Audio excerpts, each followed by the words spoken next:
Hey everyone, so today I want to talk about constraints and how they might impact performance. So I come across this quite a lot in the area of sustainability, where if you specify something has to not only deliver on a purpose but also be sustainable, people view that as a constraint and believe that that will limit their ability to perform. And that's particularly true in investments. So if you say, oh, you can't invest in oil and gas anymore, everyone thinks that that's going to limit their ability to generate alpha or outperform the market.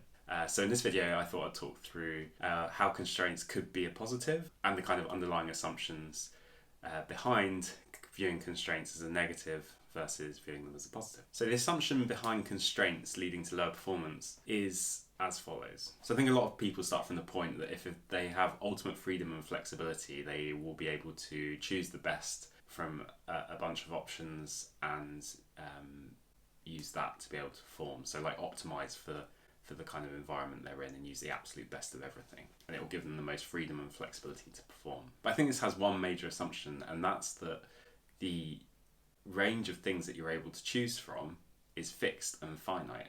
And then there is no growth, there is no change in that over time. So you don't get any benefits of compounding, you don't get any benefits of second order effects.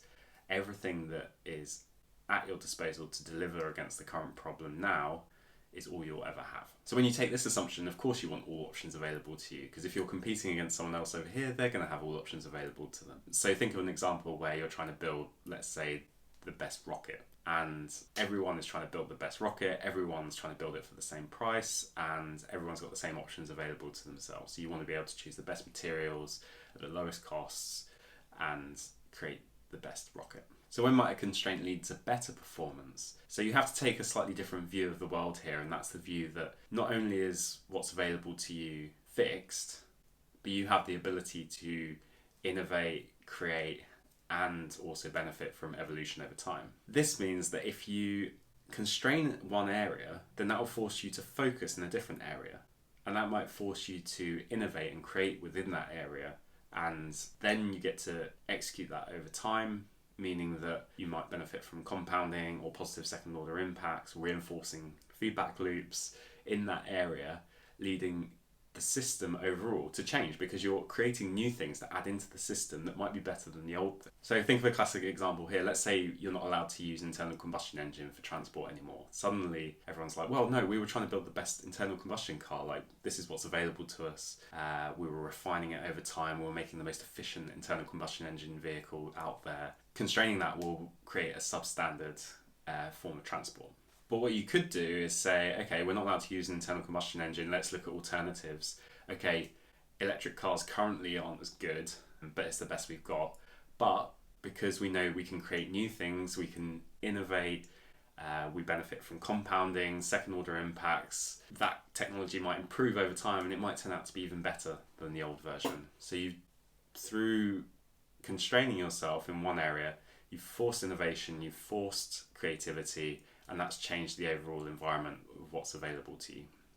And because you started doing it first, let's say, you've got a huge head start on your competitors in this new area. So there we have it, a quick example of why constraints, or how constraints can be positive and they can force innovation. You know, I've used this sometimes in my personal life while I'm not fully vegan or vegetarian. It's an interesting constraint to put on your diet. So you might do it for a bit and say, I'm not going to eat meat, I'm going to be vegan or at least vegetarian for the next month. That might force you to innovate. You might find new foods that you like better, and then you get better at cooking them, and then you realise that actually there were bits about the meat that you didn't really like. So you didn't like handling raw meat, for example.